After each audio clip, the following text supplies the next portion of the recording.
Le Centre d'histoire culturelle des sociétés contemporaines de l'Université de Versailles-Saint-Quentin-en-Yvelines organise un séminaire de recherche ouvert à tous les publics sur médias et médiation de la gastronomie. C'est un peu étonnant aujourd'hui de nous trouver à la bibliothèque historique de la ville de Paris, car qui dit gastronomie pense plutôt à cuisine, chef cuisinier, batterie de cuisine, casserole, etc. Mais qui dit médias et médiation de la gastronomie suppose que nous allons étudier en réalité des textes, des images, des films, tout ce qui véhicule l'histoire de la gastronomie depuis des siècles et en particulier donc plutôt sur les siècles qu'on appelle l'histoire contemporaine, c'est-à-dire les 19e, 20e et 21e siècles. Et nous avons déjà publié dans cette revue Le Temps des médias, dont le titre est suffisamment explicite, et nous avons donc publié une série d'articles les plus représentatifs sur nos principaux objets d'étude. La bibliothèque historique de la ville de Paris conserve de nombreuses ressources pour les historiens de la gastronomie et de l'alimentation à Paris et en Île-de-France. Elle conserve en particulier de documents du 19e et du 20e siècle, mais parmi les documents les plus précieux figure ce manuscrit du 18e siècle qu'on appelle les menus de choisis, et qui constitue en fait l'un des 8 éléments d'une série de manuscrits rédigés au XVIIIe siècle, donc pour rendre compte des déplacements du roi Louis XV à Choisy-le-Roi, donc dans un château du sud de Paris, où il se rend en villégiature avec une partie de sa cour. Et donc ces volumes décrivent à la fois la répartition des logements attribués aux courtisans qui l'accompagnent, environ une trentaine, et les repas servis à ces courtisans choisis sur le volume. Donc on reconnaît sur la reliure les armes de France. Et puis donc ce manuscrit contient les relations des voyages du roi pour les années 1747 et 1748. Les voyages sont numérotés, donc c'est le 86e voyage du roi à Choisy, le 7 janvier 1747, et chaque voyage débute par la répartition des logements entre les différents membres de la cour. On passe ensuite à la description du souper, donné donc le même jour. Et puis là, comme on est en janvier, on a cette page assez intéressante avec les personnes qui ont eu la fève lors de la dégustation de la galette des rois. Donc on a la liste des rois des gâteaux. Ce qu'on peut aussi observer, c'est le soin avec lequel ces menus sont calligraphiés, donc avec des effets de plumes pour les lettres. Et puis, ce qui est intéressant de constater, c'est que l'on voit l'ensemble des plats qui sont présentés sur la table. Donc c'est un service à la française, c'est-à-dire que l'ensemble des plats sont présentés aux convives et ils choisissent ce qu'ils veulent déguster.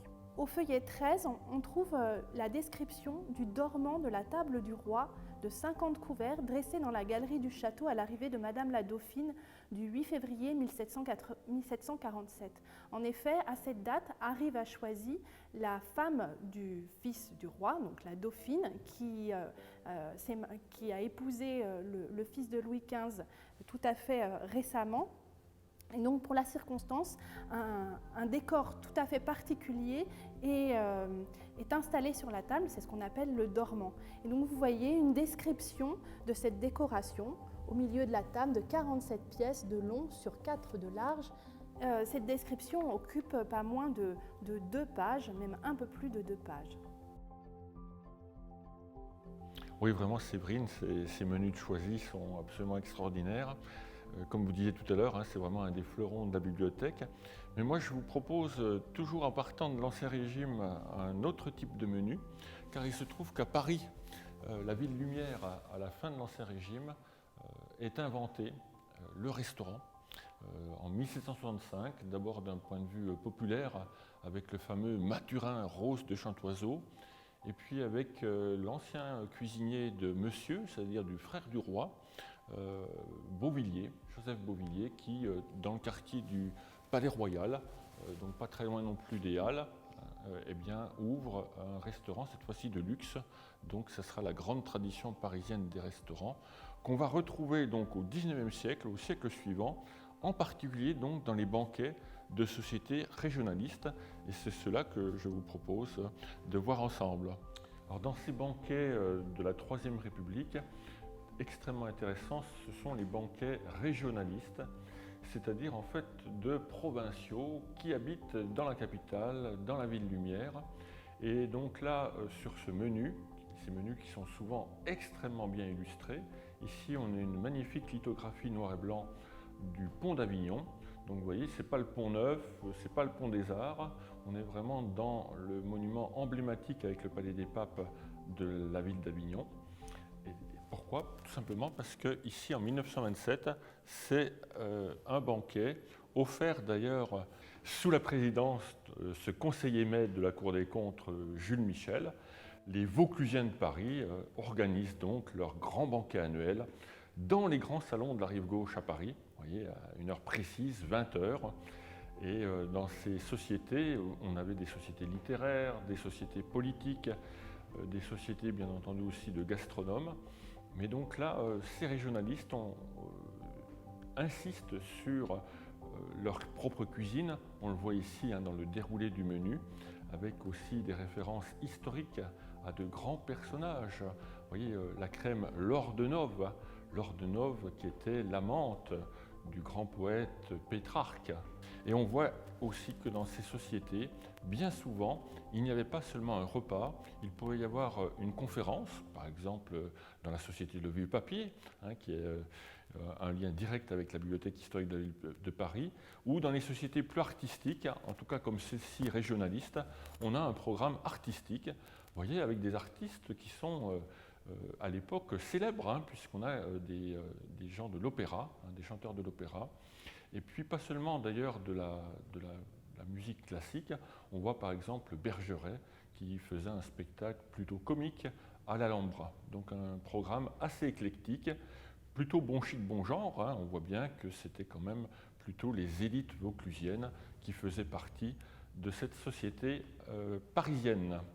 Parmi les ouvrages de référence sur les menus, l'une des dernières publications importantes, cet ouvrage donc, qui s'intitule « Potage, tortue, buisson d'écrevisses et bombes glacées, histoire de menus » qu'on doit à la bibliothèque municipale de Dijon.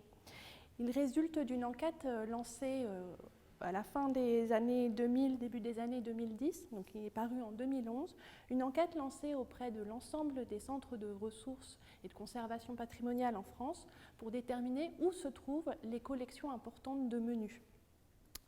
Les réponses à cette enquête ont été extrêmement nombreuses et donc Caroline Poulain, qui s'occupe du fonds gourmand de la bibliothèque de Dijon, les a compilées dans cette publication. On y trouve notamment les collections de la Bibliothèque nationale de France, aussi bien sur le site Richelieu au département des photos et de l'estampe, que dans les départements du site Tolbiac. Les bibliothèques de la ville de Paris, avec la bibliothèque Forney et la bibliothèque historique de la ville de Paris, où nous sommes aujourd'hui, et évidemment la bibliothèque de Dijon, qui s'est fait une spécialité des sources autour de la gastronomie, et en particulier des menus. Elle conserve une collection très très importante, que l'on peut d'ailleurs voir en ligne sur leur site.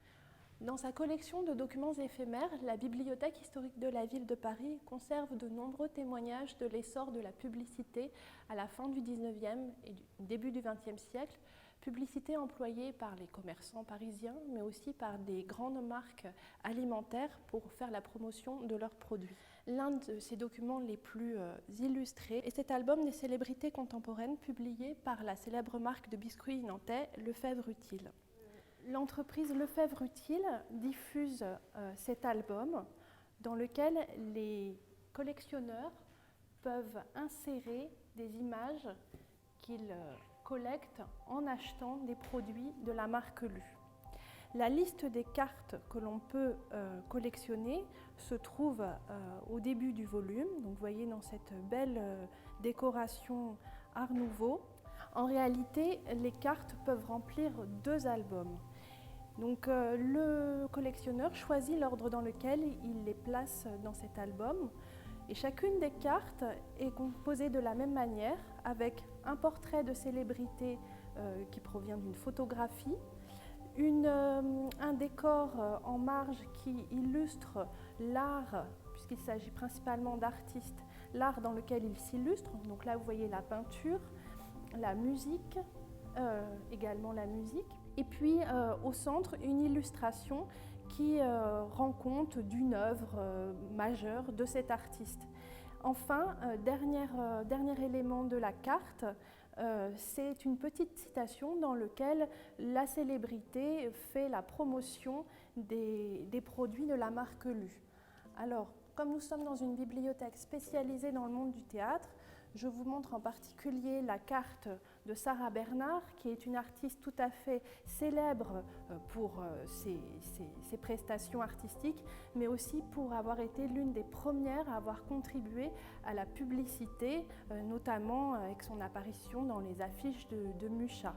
Et donc on peut lire la citation tout à fait spirituelle de Sarah Bernard promouvant les biscuits Lu.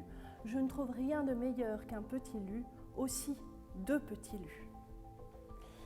Parmi les nombreux fonds que nous avons cités de la Bibliothèque historique de la ville de Paris, nous retrouvons également un fonds d'éphémères comprenant des documents publicitaires, mais également des cartes postales, des étiquettes ou encore des almanachs qui racontent tous les bouleversements que connaît l'histoire de la pâtisserie dans la seconde partie du XIXe siècle, et plus particulièrement entre 1870 et 1914. Les exemples de cette révolution sont nombreux, des catalogues des nouveaux équipements en froid et en chaud des grands magasins, aux documents publicitaires des grandes enseignes d'épicerie, de biscuiterie et de chocolaterie. Le dépliant promotionnel de la maison Braun, installée à Paris, en est un parfait exemple. La diversité des produits mentionnés démontre la fin des spécialisations corporatistes et les emprunts de la pâtisserie à la boulangerie, au traiteur, à la chocolaterie, mais aussi à la glacerie. Les services se multiplient. Vous voyez sur la carte que l'on peut désormais consommer sur place et à toute heure, avec une boisson chaude ou un verre de vin cuit, des pâtisseries salées et sucrées. Les voitures et petits porteurs sillonnent Paris pour assurer un service de livraison froid ou chaud, garanti dans l'heure. Pour cela, les boutiques comme la maison Braun s'équipent de nouveaux outils de communication, comme le téléphone dont vous pouvez voir le numéro, ou encore des accroches publicitaires sur les modes de livraison, les catalogues de produits, des devantures, mais surtout des intérieurs qui sont repensés à l'image des intérieurs de salons bourgeois pour créer des moments conviviaux et lumineux. Pour illustrer le développement de la publicité dans la seconde partie du XIXe siècle dans le domaine de l'alimentation, je vous propose de jeter un coup d'œil au panel exceptionnel de documents proposés par la maison de biscuiterie Lilia. Elle illustre parfaitement la diversité des communications marchandes du secteur du sucré, mais également les nouvelles collaborations entre éditeurs, imprimeurs et professionnels afin de renouveler le vocabulaire communicationnel à travers, vous le voyez, des documents très variés, des cartes publicitaires, des livres de poèmes, mais également des étiquettes, des catalogues et des dépliants. Les salons de thé et biscuiteries tels que la maison Lilia constituent de sérieux concurrents pour les boutiques traditionnelles. En jouant sur le goût des Parisiens pour les spécialités régionales et étrangères, ces boutiques vont imaginer une gamme de biscuits aux recettes empruntées au terroir français, fabriqués en usine, souvent situées en banlieue parisienne, et commercialisés dans des boutiques spécialisées de revente, telles que par exemple des salons de thé, et vous voyez mentionner sur ces documents la mention Tea Room. Grâce à un modèle économique particulièrement efficace, on assiste notamment à partir des années 1870 à une implantation rapide et exponentielle de ces établissements, notamment à Paris dans le quartier de l'Opéra et dans le quartier des Gares. Ces tea rooms deviennent des étapes imposées dans la journée d'une bourgeoise. À l'heure du goûter se retrouve ainsi un public féminin particulièrement fortuné qui vient accomplir un nouveau rituel social à travers ce moment privilégié d'échange et de discussion. Chaque menu a une illustration et une nomenclature extrêmement intéressante. Celui-ci, du restaurant Paillard, un des restaurants de luxe du centre de Paris, a une illustration tout à fait exceptionnelle puisqu'elle replace, elle intègre la haute cuisine française de la Belle Époque dans une série en fait millénaire, puisqu'on a ici une image censée représenter l'Antiquité romaine. Donc la haute cuisine française se situe dans la continuité de la civilisation gréco-romaine. Ensuite, dans toute la nomenclature, on remarque qu'il n'y a pas seulement de la cuisine française, on a également de la cuisine, par exemple, d'origine russe, voire orientale, disons ottomane, le shashlik, qui est donc la viande de mouton, d'agneau. Et puis même juste tout en bas, dans les fruits, c'est pourtant très très simple. Là, on voit au contraire ce qu'on appelle aujourd'hui le localisme. On s'aperçoit que l'Île-de-France fournissait en fait des fruits, puisqu'on a des raisins de Thomery, près de Fontainebleau, et sans doute également que les poires viennent d'Île-de-France, et que les pommes ici on a deux variétés, la Calville et l'Api, viennent sans doute d'Île-de-France ou de Normandie. Donc vraiment, les menus, il faut les faire parler, ils ont énormément de choses à nous dire.